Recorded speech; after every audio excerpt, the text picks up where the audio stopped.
semuanya silakan duduk. Puji Tuhan. Oke. Senang sekali bisa berjumpa bersama-sama di rumah Tuhan pada pagi hari ini untuk kita beribadah bersama-sama. 2 minggu depan ya, udah Natal tanggal 24-25 ya saudara ya. Kita bersyukur ada beberapa juga rekan-rekan yang lain udah pada mudik, udah pada liburan ya saudara ya. Oke, kita doakan supaya semuanya sehat-sehat. Kami juga ucapkan terima kasih buat seluruh perhatian saudara-saudara. Waktu anak kami sakit ada yang tanya kabar, doakan dan sebagainya. Kami tentu ucapkan banyak terima kasih buat perhatian saudara sekecil apapun. Sangat berarti buat kami ya saudara ya, puji Tuhan. Pada pagi hari ini saya rindu untuk berbagi kepada saudara tentang judul ini. Boleh dikeluarkan? Oke. My heart longs for Jesus ya. Apa artinya Pak? Hatiku merindukan Yesus. Ada kalau di tempat lain tulis my heart longs for Christmas. Hatiku merindukan Natal katanya. Tapi mari hari ini kita mau lihat bukan sekedar gegap gempita Natal. Tetapi kita mau perhatikan bahwa sesungguhnya Natal itu adalah Yesus sendiri. Seringkali kita orang Kristen kita terjebak, kita merindukan suasana Natal. Tapi kita tidak merindukan Natal itu sendiri, yaitu Yesus. Makanya nanti setelah Natal biasanya suami istri berantem, sesama jemaat berantem ya. Karena cuma dicarinya hiruk pikuk Natal, bukan Yesusnya begitu ya saudara ya. Kita akan baca ayat ini bersama-sama dalam Lukas pasal yang kedua, ayat 21 sampai ayat 35. Saya akan pecah ini jadi 2 khotbah saudara. Nanti minggu depan saya akan sampaikan bagian keduanya. Tapi pagi hari ini kita akan baca dulu dari ayat 21 sampai ayat 35 secara bergantian. Saudara yang matanya masih oke boleh lihat di Alkitab. Yang Bapak Ibu matanya udah kalah boleh lihat ke layar, saya sudah siapkan. Oke ya, saya ayat 21, saudara ayat 22 siap? Siap, puji Tuhan ya. Dikasih perikop. Yesus disunat dan diserahkan kepada Tuhan, Simeon dan Hana. Dan ketika genap 8 hari dan ia harus disunatkan, ia diberi nama Yesus, yaitu nama yang disebut oleh malaikat sebelum ia dikandung ibunya. Silakan.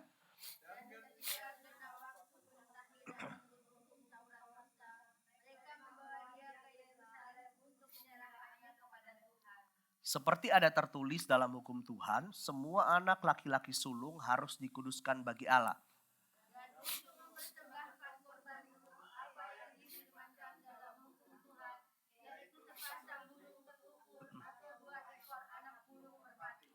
Adalah di Yerusalem seorang bernama Simeon. Ia seorang yang benar dan saleh yang menantikan penghiburan bagi Israel.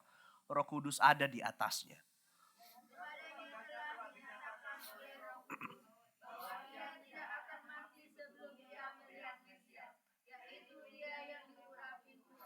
Ia datang ke bait Allah oleh Roh Kudus ketika Yesus anak itu dibawa masuk oleh orang tuanya untuk melakukan kepadanya apa yang ditentukan hukum Taurat.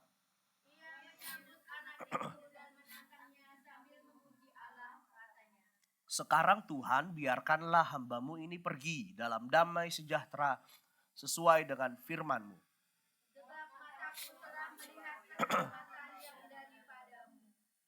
Yang telah Engkau sediakan di hadapan segala bangsa.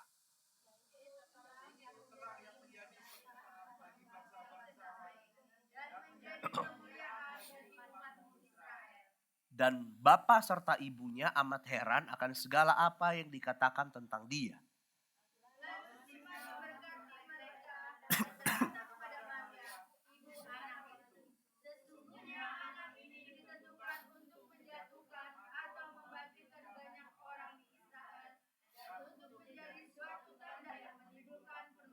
Sama-sama. Dan suatu pedang akan menembus jiwamu sendiri supaya menjadi nyata pikiran hati banyak orang. Nah, jadi saudara kita lihat di sini ini kurang lebih peristiwa dalam rangkaian Natal dikatakan Yesus ketika Yesus telah genap berusia 8 hari. Dalam adat Israel usia 8 hari mereka harus dibawa ke bait Allah untuk disunatkan saudara. Tapi kalau saudara perhatikan, kita perhatikan di sini bahwa kalau kita membandingkan situasi hari ini dengan peristiwa Natal pertama, tentu kita akan melihat beberapa perbedaan dan beberapa pergeseran. Kalau kita di dunia modern hari ini menjelang hari Natal, apa yang paling kita rindukan? Kalau saya masih kecil, baju baru, kue nastar, isi nanas ya saudara, selain nanas, saya itu paling suka. Apalagi yang ibu-ibu hiasan gitu ya, ibu gembala masih Agustus udah pikir mau warna apa gitu ya saudara ya. Apalagi kira-kira vibes Natal di mall-mall, di mana-mana dipasang pohon Natal. Bahkan kalau nggak salah kemarin saya lihat di Arab Saudi, Uni Emirat Arab, negara-negara saudara-saudara itu di Timur Tengah pada pasang-pasang pohon Natal saudara. Bahkan foto-foto, cuma di Indonesia aja yang agak kebalik ya saudara ya, saya nggak tahu pola pikirnya gimana. Tapi kalau saudara perhatikan, apa sih sebenarnya yang paling kita rindukan dari Natal? Apakah perayaan di gereja? Seperti yang kita lakukan kemarin atau tunggu tanggal 25-nya bagi-bagi kue, bagi-bagi ini itu. Kalau saya masih kecil, kalau kami ke gereja pusat biasanya nanti dikasih snack segombreng-gombreng saudara ya. Banyak banget snacknya, saya seneng banget saudara. Tetapi ya cuma ke gereja pusatnya kalau tanggal 25 aja karena tahu snacknya banyak gitu saudara ya. Karena kan gereja gede pasti snacknya banyak gitu. Tetapi kemudian kalau kita berpikir hari-hari ini, apa sebenarnya yang kita rindukan di dalam Natal itu sendiri? Tentu merindukan hal-hal itu, kumpul keluarga, makan bersama, hal yang baik. Saya nggak bilang itu adalah hal yang salah untuk kita nantikan gitu ya saudara ya. Apalagi bekerja sepanjang tahun. Tetapi saudara kalau kita lihat sebenarnya Natal juga bukan soal apa yang kita rayakan atau gegap gempita yang kita lihat, yang kita nikmati. Tetapi sebenarnya bicara soal sukacita di dalamnya. Bicara soal siapa yang kita rayakan. Gitu ya saudara ya. Siapa yang kita rayakan.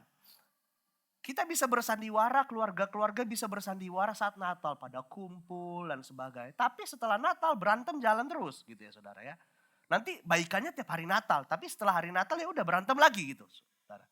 Itu bukan Natal sesungguhnya yang sebenarnya kita rindukan. Tapi saudara kalau kita lihat mari 8 hari setelah kelahiran Yesus ada peristiwa Natal yang luar biasa. Berbicara soal pertemuan atau perjumpaan seorang bernama Simeon tadi ya. Kita udah baca, seorang bernama Simeon. Mari kita lihat catatan tentang Simeon saudara ya. Simeon ini adalah orang yang benar-benar merindukan pribadi Natal. Pribadi yang kita rayakan hari ini. Pada waktu itu belum ada perayaan Natal. Pada zaman itu. Di kisah sejarah dalam Alkitab belum ada perayaan Natal. Bahkan orang-orang yang percaya kepada Yesus aja waktu itu ditentang gitu ya saudara ya. Bahkan kalau saudara ingat Herodes aja mau cari kesempatan bunuh bayi Yesus. Jadi sebenarnya peristiwa Natal dalam zaman Alkitab itu ngeri. Horor saudara. Kalau film itu thriller. Itu tidak seenak hari ini. Gitu ya saudara. Jadi pada waktu itu peristiwa Natal adalah peristiwa yang mencekam untuk orang-orang yang percaya. Tetapi salah satunya kita lihat tentang Simeon atau boleh juga disebut sebagai Simon. Nah Simeon ini dia dikatakan dia ini tinggal di Yerusalem dan kemudian dikenal karena kesalehan dan kedekatannya kepada Allah. Karena nanti dalam catatan lain kita akan lihat Simeon ini hampir tiap hari ada di bait Allah. Gitu ya saudara ya. Kalau boleh kita katakan orang Israel waktu itu pusat pemerintahan, pusat keagamaan semua ada di bait Allah. Karena ada para ahli-ahli hukum Taurat seringkali berkumpul di sana. Jadi tidak heran kalau Simeon ini benar-benar dikenal sebagai seorang yang saleh. Seorang yang benar-benar setia gitu ya saudara. Bahkan kalau saya cari literatur catatan dikatakan oleh pakar-pakar Alkitab yang memang menyelidiki sejarah. Dikatakan memang pada waktu itu, ini sumber di luar Alkitab, para penulis Yahudi menemukan bahwa ada seorang terkemuka pada zaman itu yang bernama Simeon. Simeon ini adalah seorang yang terkemuka di Yerusalem. Dia ini dikatakan anaknya Hilel. Nanti saudara bisa cari di Google dan sebagainya. Nah, bahkan dikatakan Simeon ini adalah orang pertama yang memperoleh gelar Raban. Raban dari kata Raban kita tahu ada kata Rabi atau guru. Nah, di antara banyak guru pada waktu itu, Simeon salah satu yang paling dikenal, yang paling dihormati. Begitu ya saudara ya. Raban ini adalah gelar tertinggi yang diberikan kepada rohaniawan pada saat itu. Dan hanya ada 7 orang katanya yang diberikan gelar ini. Nah otomatis kalau siapa pengen gelar itu, salah satunya dari 7 ini mati dulu, baru dapat gelar itu ya saudara. Nah Simeon adalah salah satunya. Bahkan catatan lain dikatakan bahwa Simeon ini dia menggantikan kedudukan ayahnya. Ayahnya ini namanya Hillel sebagai pemimpin sekolah tinggi yang didirikan ayahnya gitu ya. Bahkan dia akan dikatakan masuk dalam majelis Sanhedrin. Sanhedrin ini adalah gabungan para ahli-ahli Taurat, orang-orang Farisi dan sebagainya gitu saudara. Bahkan dalam catatan itu juga dikatakan Simeon ini diberikan karunia roh nubuat. Tetapi kemudian kalau saudara lihat catatan-catatan selanjutnya, karena kepercayaan Simeon terhadap kedatangan Mesias melalui bayi Yesus, hingga kemudian dalam catatan sejarah dikatakan dia digeser dari kedudukannya karena kepercayaan terhadap Yesus pada waktu itu. Nah saudara lihat di sini apa yang dialami oleh Simeon, segala pangkat, segala kehormatan tidak dapat dibandingkan dengan, tidak dapat diukur dengan hati yang merindukan Yesus gitu ya saudara ya. Nah hari-hari ini banyak orang mengaku mengasihi Tuhan, kita mengaku merindukan Tuhan di dalam kehidupan kita. Tetapi kenyataannya itu seringkali tidak tampak dalam sikap hati. Gak tampak dalam tindakan kita. Oh iya ibadah. Oh iya merindukan Tuhan, iya. Pengen Pak supaya Tuhan bekerja lebih dahsyat, lebih luar biasa dalam keluarga saya. Saya pengen supaya keluarga saya diberikan mujizat oleh Tuhan. Kita seringkali sebatas pengen, tetapi nggak nampak dalam sikap dan tindakan-tindakan kita. Kalau kita lihat di sini terkesan tadi kita baca secara tersirat, perjumpaan Simeon dengan bayi Yesus adalah perjumpaan yang sudah lama sekali dinantikan oleh Simeon, saudara ya.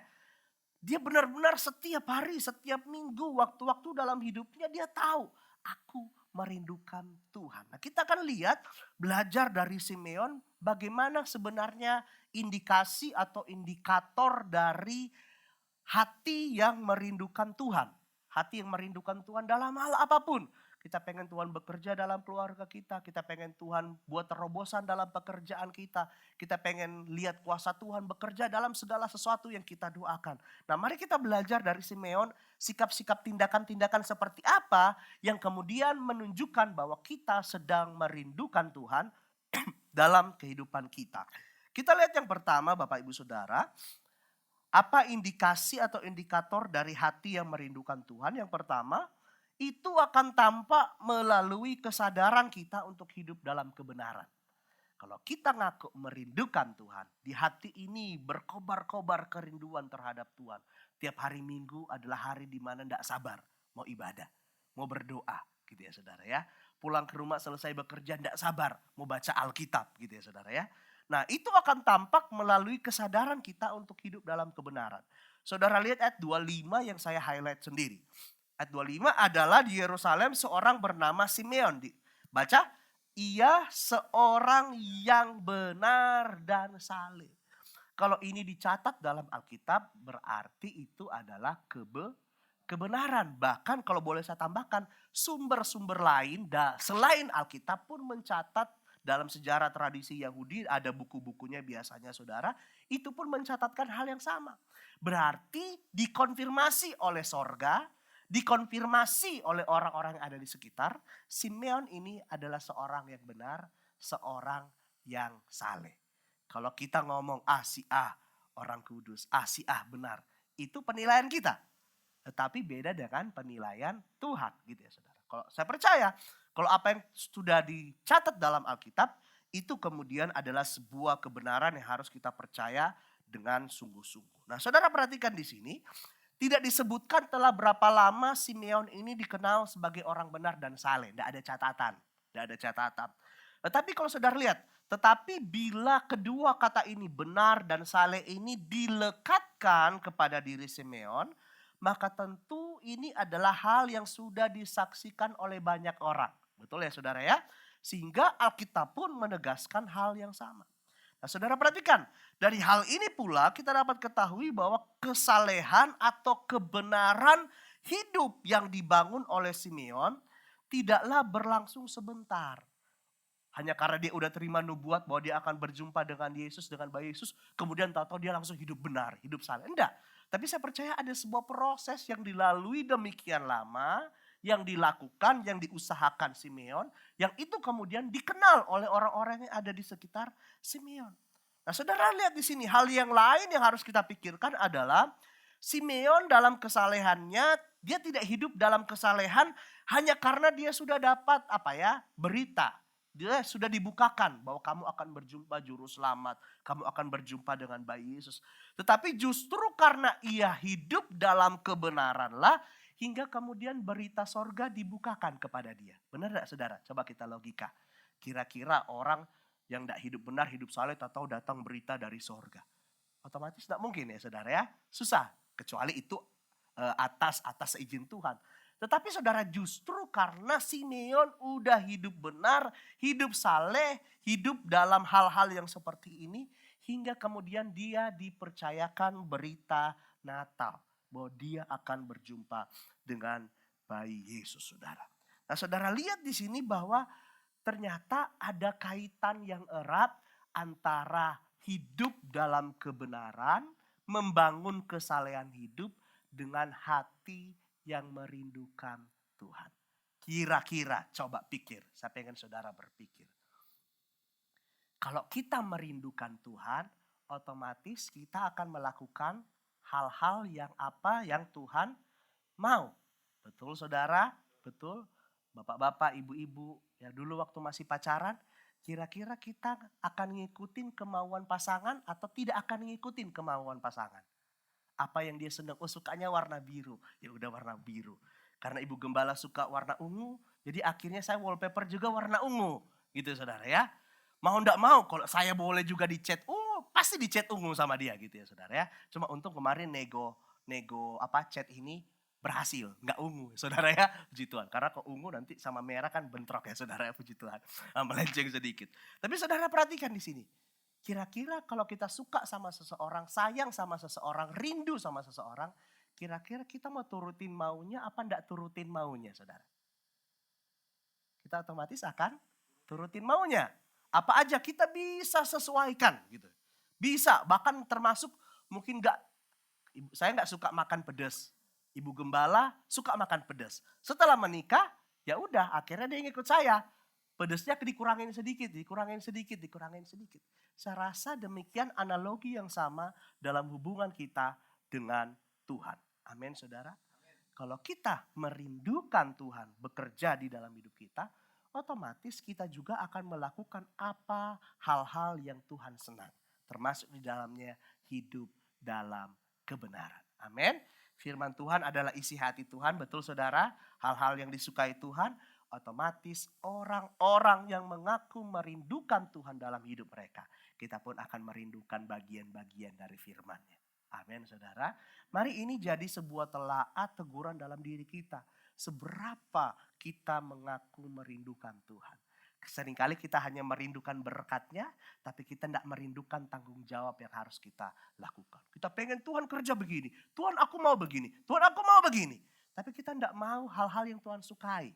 Gitu ya saudara ya. Ada amin? Amin. Nah orang-orang yang merindukan Tuhan hadir dan bekerja dalam hidupnya. Saudara saya minta dengan penuh kerendahan hati. Kita harus punya kesadaran akan tanggung jawab kita untuk hidup di dalam kebenaran.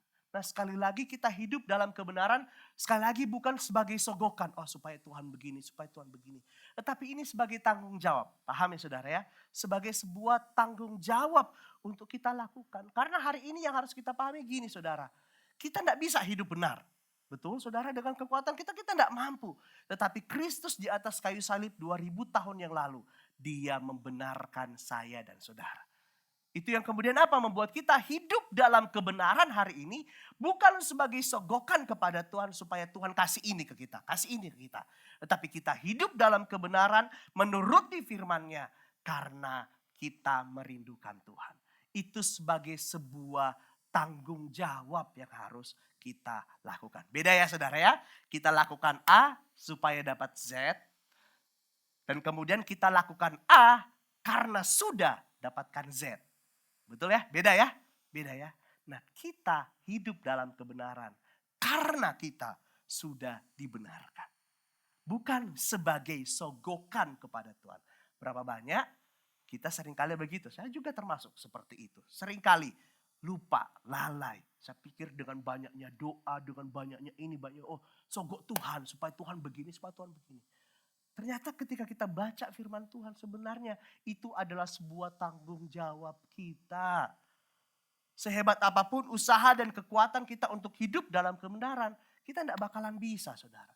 Tetapi kalau kita melandaskan itu semua berdasarkan pembenaran yang Tuhan sudah kerjakan, maka kita lakukan itu dengan penuh sukacita.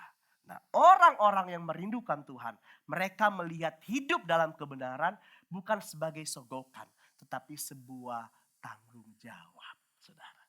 Sebuah tanggung jawab. Mari hari ini jikalau saudara rindu Tuhan bekerja lebih lagi dalam hidup saudara, mari punya kesadaran ini. Punya kesadaran ini. Tetapi bukan sebagai sogokan, saudara ya. Tetapi sebuah tanggung jawab karena Tuhan sudah membenarkan saya. Mari saudara, di momen Natal ini tentu setiap keluarga, setiap pribadi lepas pribadi, bahkan dalam pekerjaan. Dan berbagai hal yang saudara lakukan dalam hubungan-hubungan yang saudara lakukan. Baiknya, alangkah indahnya kita merindukan Tuhan bekerja lebih lagi.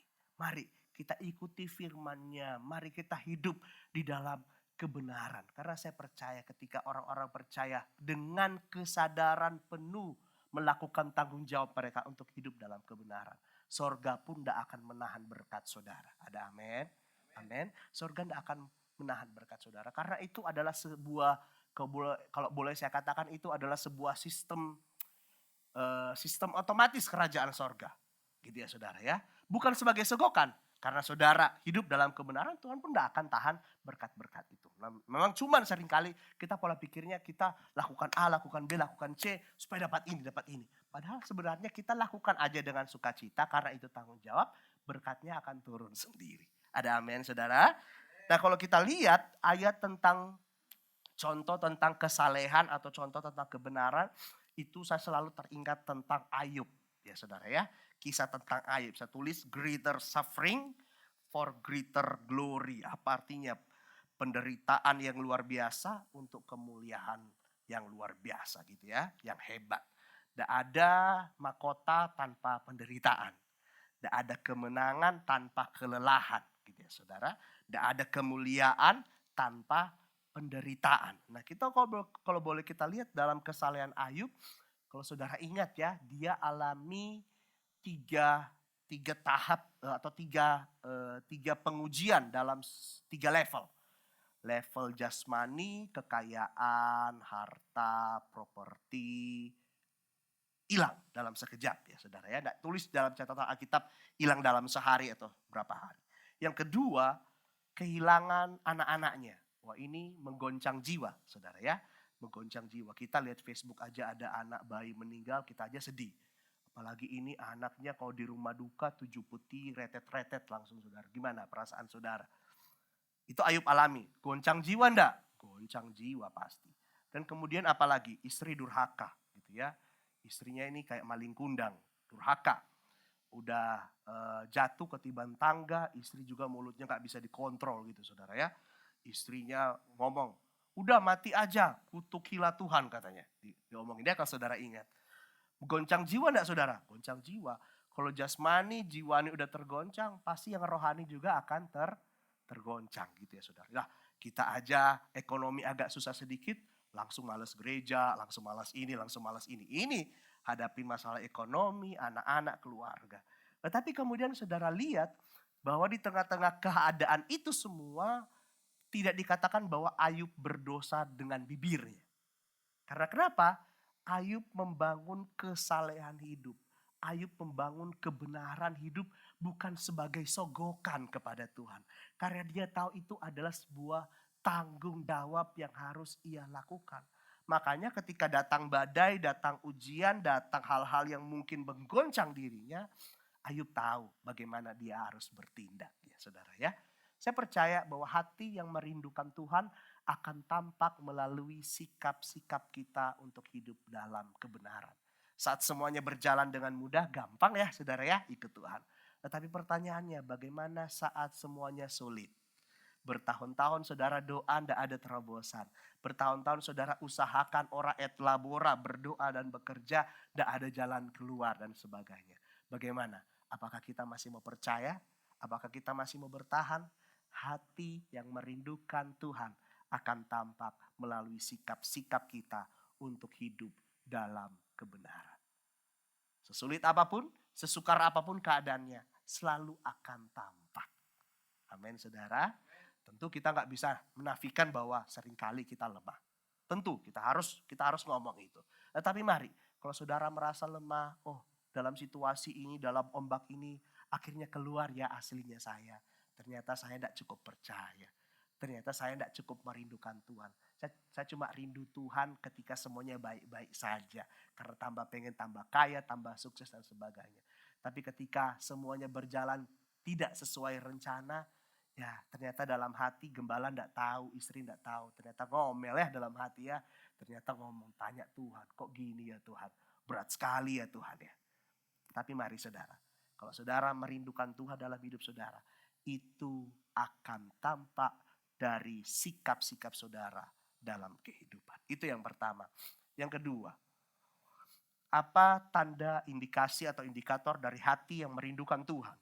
Itu akan tampak melalui kepercayaan terhadap janji Tuhan. Dan bukan cuma janji Tuhan, terhadap realisasi dari janji Tuhan tersebut. Saudara lihat ayat 25. Ada lalu Yerusalem seorang bernama Simeon, ia seorang yang benar dan saleh yang menantikan, apa saudara? Penghiburan bagi Israel. Nah saudara lihat di sini bahwa yang menarik dalam penantian Simeon ternyata kita lihat di sini bahwa Simeon ini seperti yang saya katakan di awal tadi, Simeon ini percaya terhadap pernyataan Mesias melalui keberadaan bayi Yesus ya saudara ya. Kalau kita ingat, karena pada waktu itu dalam kelahiran bayi Yesus hanya segelintir orang saja yang percaya bahwa melalui bayi mungil yang lahir di kandang yang hina ini akan tersedia keselamatan bagi Israel dan seluruh dunia. Nah saudara perhatikan di sini pada zaman itu orang Israel atau orang Yahudi mereka hidup dalam zaman penjajahan bangsa Romawi. Nah sedangkan janji tentang datangnya Mesias ini telah disampaikan oleh Nabi Yesaya beratus-ratus tahun sebelumnya. Jadi kalau saya boleh berimajinasi pada waktu itu di tengah-tengah orang Israel, mereka semua percaya bahwa Mesias akan datang. Juru selamat akan datang. Bahkan dalam pemikiran mereka, Mesias ini akan datang jadi raja di tengah-tengah Israel, usir orang-orang Romawi. Tetapi kenyataannya ternyata si Mesias datang dalam keluarga melalui keluarga sederhana. Maria dan Yusuf.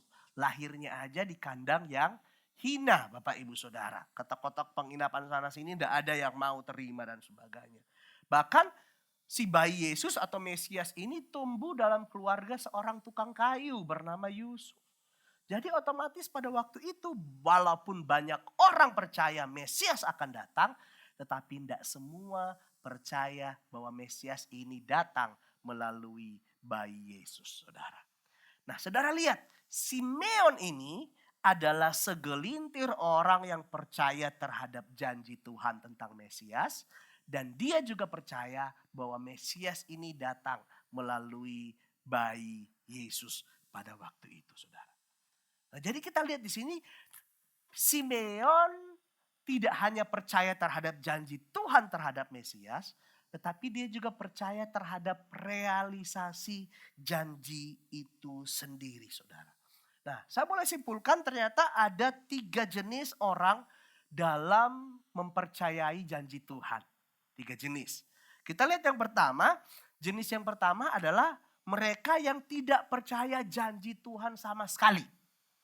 Berapa banyak kita ketika dengar firman Tuhan, dalam hati, bener enggak? Pendeta cuman karang-karang aja, lip service aja, enggak percaya. Saya juga udah doakan sekian tahun, buktinya gini-gini aja. Nah mungkin seringkali kita gitu. Saya bisa ngomong karena saya juga dulu begitu, gitu saudara ya. Bisa ngomong karena dulu juga begitu. Ngomong di depan, pendeta ini masa bener, dia aja hidupnya susah, Tuh ngomong-ngomong Tuhan mau berkati, dia aja susah gitu ya saudara. Saya juga tidak percaya. Nah, jenis yang kedua adalah mereka yang percaya janji Tuhan, kemudian menyerah di tengah jalan. Seperti orang Yahudi pada waktu itu, semua percaya janji tentang Mesias. Tapi tidak semua percaya Mesias ini datang melalui keluarga Maria dan Yusuf. Bahkan kalau saudara ingat nanti Yesus usia 33,5 tahun justru disalibkan oleh bangsanya sendiri, saudara ya. Bahkan dia sudah adakan mujizat dan sebagainya, orang-orang tidak percaya.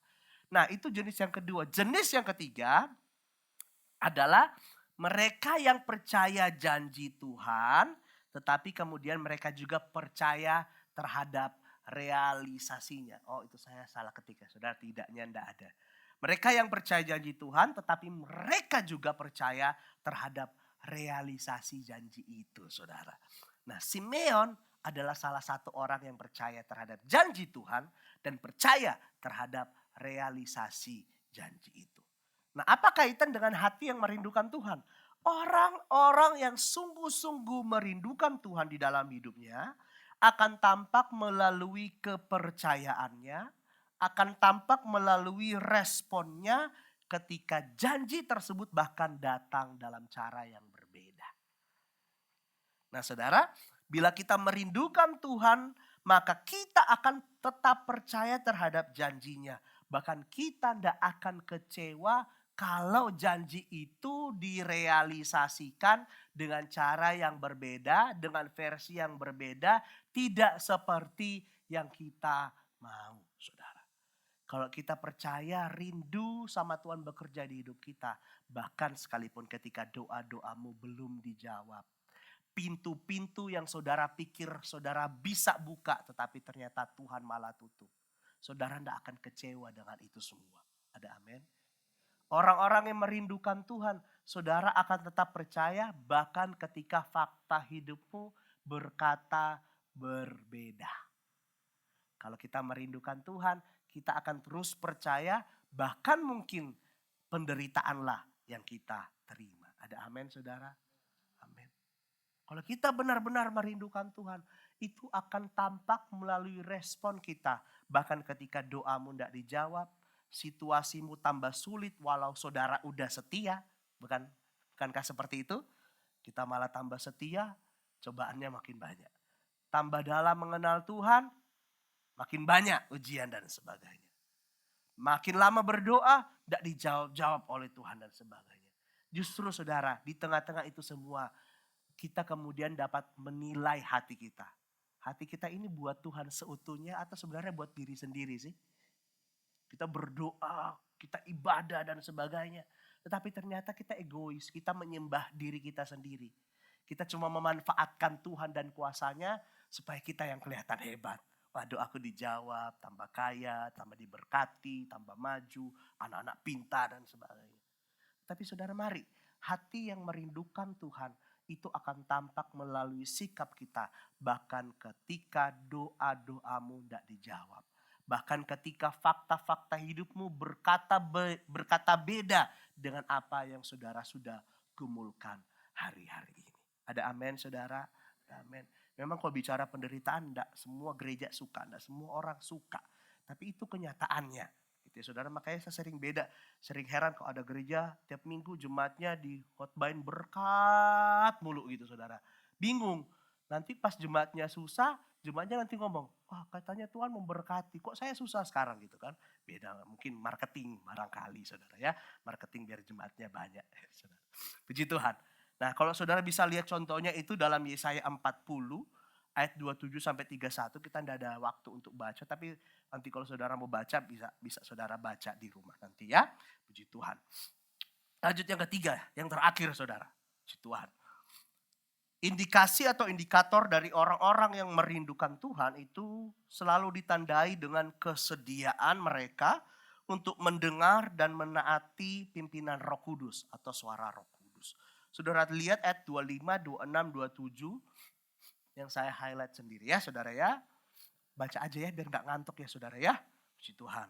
Ayat 25, 1, 2, 3. Adalah di Yerusalem seorang bernama Simeon Ia seorang yang benar dan saleh yang menantikan penghiburan bagi Israel.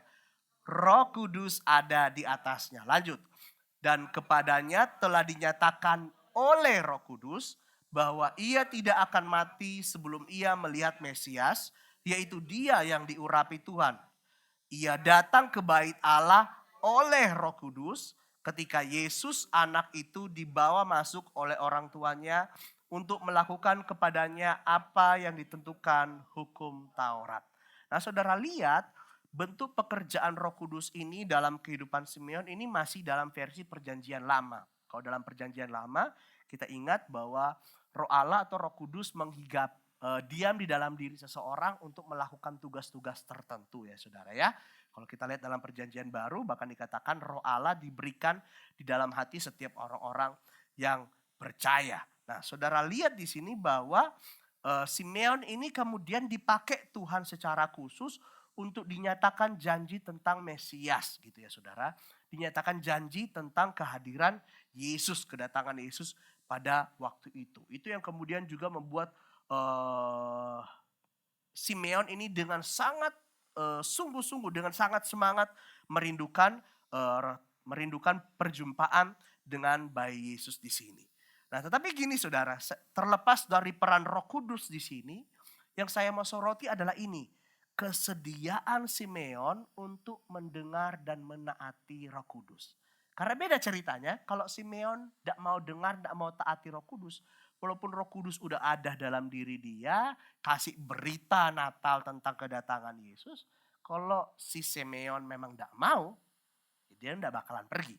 Bahkan dikatakan bahwa apa? Ia datang ke bait Allah oleh Roh Kudus, saudara. Ya, gimana bisa Simeon bisa tahu di jam sekian bayi Yesus datang, ketemu di mana? Ya pasti pimpinan Roh Kudus gitu ya, saudara ya. Ada suara dalam hati yang ngomong. Tetapi terlepas dari itu, saya pengen menyoroti kesediaan hati Simeon untuk mentaati suara Tuhan, mentaati suara Roh Kudus dalam dirinya. Saya percaya dalam diri setiap saudara, dalam pribadi saudara berdiam Roh Kudus, berdiam Roh Allah. Karena bagian firman Tuhan dicatat ya dalam 1 Korintus juga dicatat. Tetapi saudara, berapa banyak bisa kita pastikan bahwa kita menaati suara ini setiap waktu. Gitu ya saudara ya. Pas udah jengkel banget, kudu marahin orang gitu ya saudara ya. Tapi ada suara kecil dalam hati. Tapi kita lebih pilih apa? Oh, suara kecil dalam hati, ya udah nggak usah marah dan sebagainya. Tapi kita apa? Udah terbakar emosi kita abaikan kan? Seringkali begitu ya saudara ya. Itu tanda bahwa Roh Kudus ada dalam hati. Tetapi saudara lihat di sini, saya pengen menyoroti kesediaan hati dari Simeon untuk menaati suara Roh Kudus ini. Saya percaya kalau kita mengaku merindukan Tuhan dalam kehidupan kita, saya percaya bahwa itu akan membangkitkan kepekaan kita terhadap suara Tuhan dalam hidup kita. Suara Tuhan maksudnya bukan suara jadi-jadian saudara, kamu begini, kamu begini. Saya percaya dari firman Tuhan yang kita baca sekian tahun saudara hidup, saya percaya ada bagian-bagian firman Tuhan yang seringkali hidup dalam hati kita, dalam pikiran kita secara tidak sengaja, secara otomatis atau hidup aja. Saya percaya itu adalah Roh Kudus yang menghidupkan itu semua. Tetapi pertanyaannya, apakah kita mau mentaatinya? Gitu ya saudara ya. Apakah kita mau mentaatinya saudara? Hati yang merindukan Tuhan selalu akan membangkitkan kepekaan kita terhadap suara Tuhan itu sendiri. Berarti kalau kita balik kalimatnya, kalau kita tidak peka sama suara Tuhan, jangan-jangan kita sebenarnya bukan rindu Tuhan. Kita cuma pengen berkatnya aja dari Tuhan. Kita cuma pengen jalan keluarnya aja dari Tuhan. Kita cuma pengen tangan Tuhan aja yang memberkati, bukan pribadinya. Saya pengen mengarahkan saudara hari ini, mari kita merindukan pribadi Tuhan. Melebihi segala berkat dan hal-hal ajaib yang dia dapat lakukan. Saya percaya begini saudara, hati yang merindukan Tuhan sekali lagi selalu akan membangkitkan kepekaan kita terhadap suara Tuhan itu sendiri. Saya pakai analogi hubungan. Bila kita merindukan seseorang, maka sensitivitas kita terhadap orang tersebut akan apa? Akan meningkat, saudara. Benar enggak? Benar enggak saudara?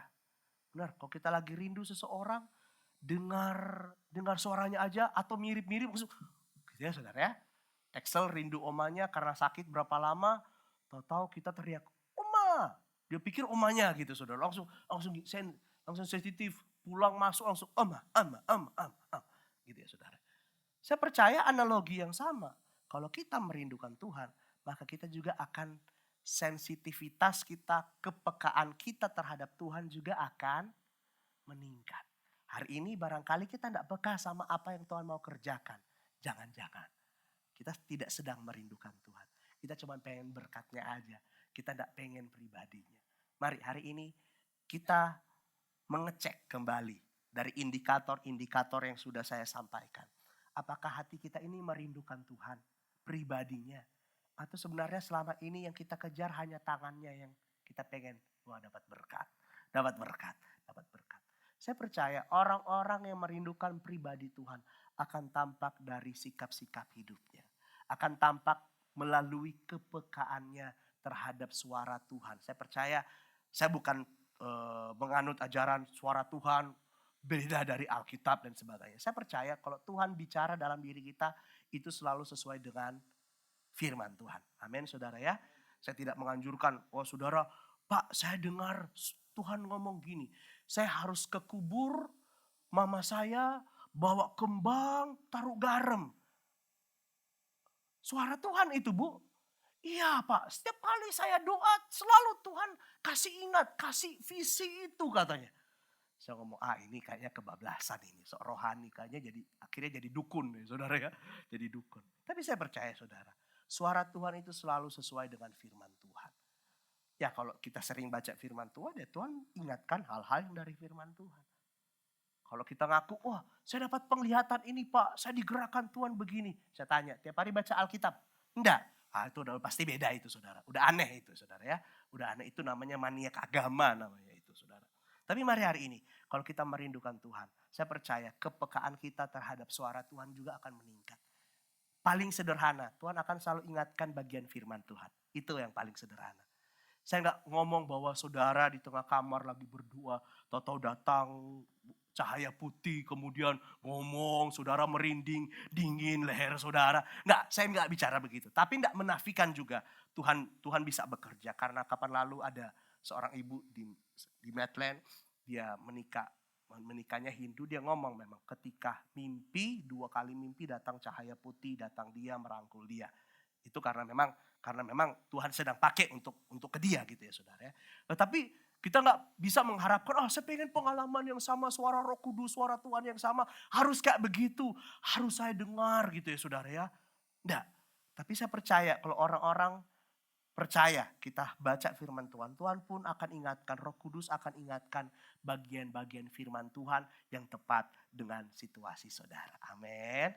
Jadi kalau kita balik lagi saudara, kalau tidak sering baca firman Tuhan, kira-kira apa yang Tuhan mau ingatkan?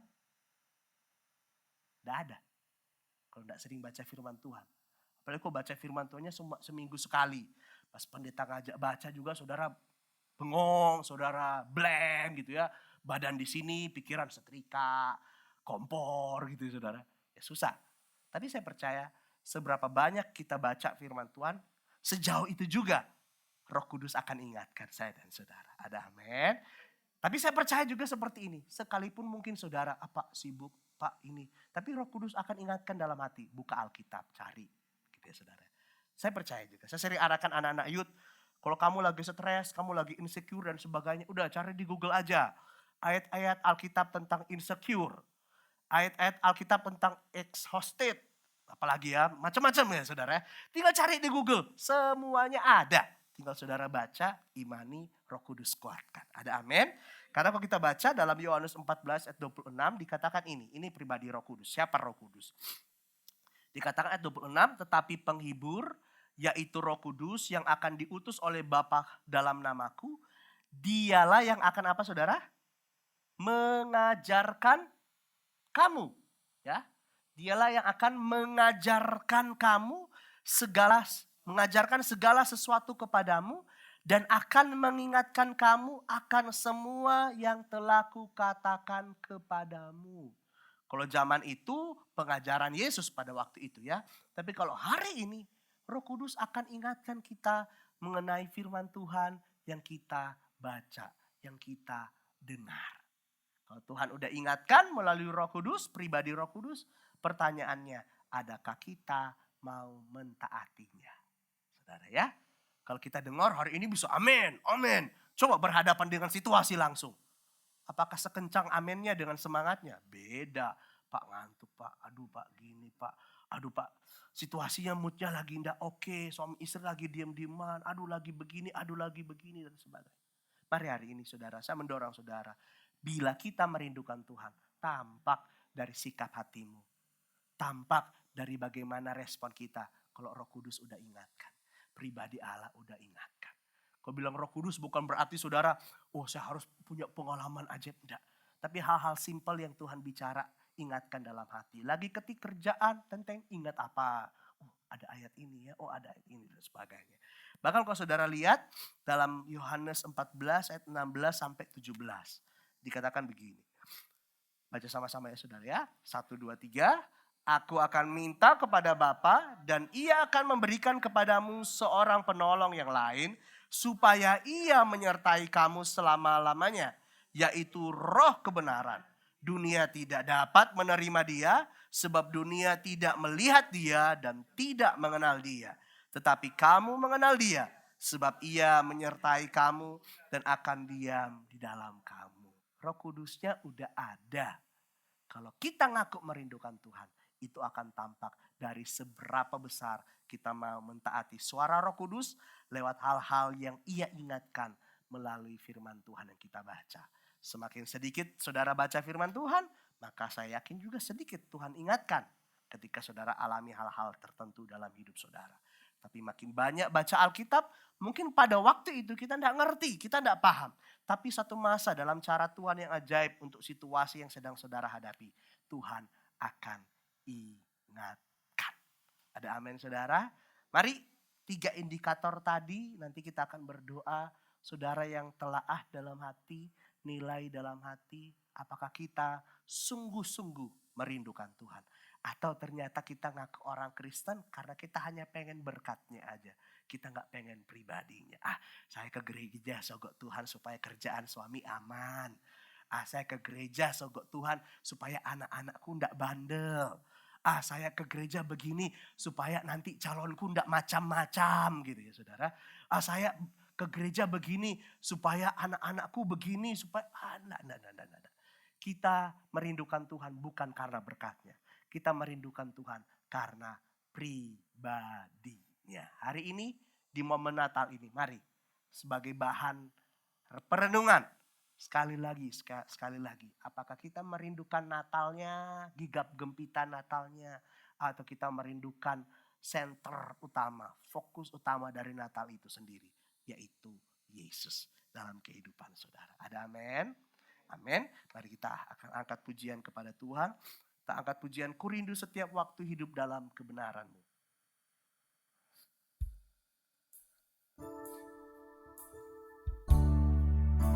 Kasih Tuhan.